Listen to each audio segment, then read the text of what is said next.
Halo semuanya, perkenalkan nama saya Nanda Delia Putristorus dari kelas 12 MIPA 1.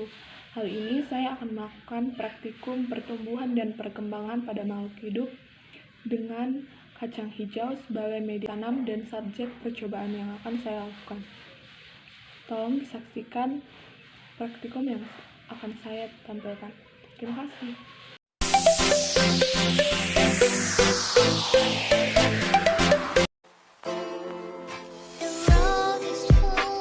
Pendahuluan. 1. Latar belakang. Setiap makhluk hidup akan mengalami proses pertumbuhan, begitu pula dengan tumbuhan. Tumbuhan terbagi menjadi dua jenis, yaitu tumbuhan monokotil dan dikotil. Salah satu contoh tumbuhan dikotil adalah kacang hijau. Dalam proses pertumbuhan tanaman, tentunya dipengaruhi oleh beberapa faktor. Salah satunya adalah intensitas cahaya. Banyak orang mengatakan bahwa jikalau kita meletakkan suatu tanaman di tempat yang terkena sinar matahari, maka tanaman itu akan tumbuh dengan subur. Tetapi masih banyak juga orang yang mengatakan bahwa jikalau kita meletakkan tumbuhan itu di bawah sinar matahari, itu hanya akan menghambat pertumbuhan tanaman itu sendiri.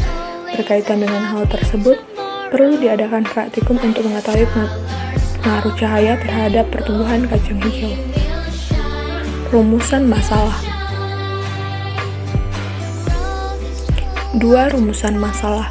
Berdasarkan uraian tersebut, rumusan masalah dalam laporan ini adalah bagaimana pengaruh cahaya matahari terhadap pertumbuhan kacang hijau. Tujuan. 3. Tujuan. Sesuai dengan rumusan masalah, laporan ini bertujuan untuk mengetahui pengaruh cahaya matahari terhadap pertumbuhan kacang hijau. Landasan teori. Yang keempat, landasan teori. Pertumbuhan dan perkembangan pada tumbuhan. Pertumbuhan adalah pertambahan ukuran seperti panjang dan massa secara kuantitatif. Yang dihasilkan pertumbuhan adalah jumlah sel dan bersifat irreversibel atau tidak dapat kembali. Perkembangan adalah proses menuju kedewasaan secara kuantitatif terhadap pengembangan tubuh organisme. Pertumbuhan dan perkembangan diawali dengan perkecambahan. Perkecambahan dibagi menjadi dua, yaitu epigeal dan hipogeal. Perkecambahan epigeal adalah apabila terjadi pembentangan ruas batang di bawah daun atau lembaga hipokotil, sedangkan perkecambahan hipogeal adalah apabila terjadi pembentangan ruas batang teratas hingga daun lembaga ikut tertarik ke atas tanah.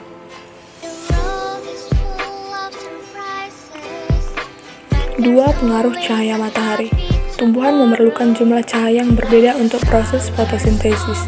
Namun, jumlah cahaya yang berlebihan dapat menghambat pertumbuhan karena merusak kerja hormon pertumbuhan atau auksin. Fungsi utama hormon auksin adalah sebagai pengatur pembesaran sel dan memacu pemanjangan sel di daerah belakang meristem ujung. Tumbuhan yang mendapat cahaya kurang atau di tempat gelap akan terjadi pertumbuhan yang sangat cepat, tetapi daun kecil dengan warna hijau muda dan batang yang ruas-ruas atau panjang. Berikut merupakan alat dan bahan yang saya butuhkan dalam praktikum yang akan saya lakukan. Prosedur kerja.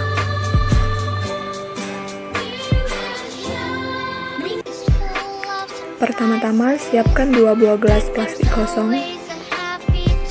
Kemudian masukkan kapas ke dalam 2 gelas tersebut.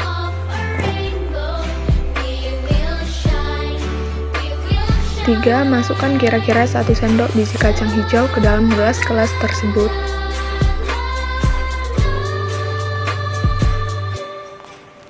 Lalu, tuangkan air menggunakan sendok kurang lebih 1,5 sendok ke dalam gelas-gelas tersebut.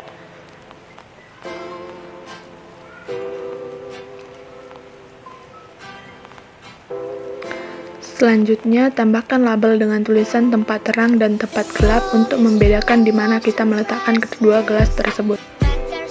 Hasil dan pembahasan. Berikut merupakan hasil dari tempat terang.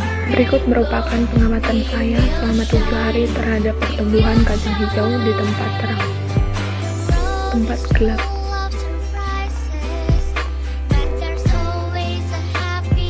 Merupakan hasil pengamatan saya terhadap pertumbuhan kacang hijau di tempat gelap.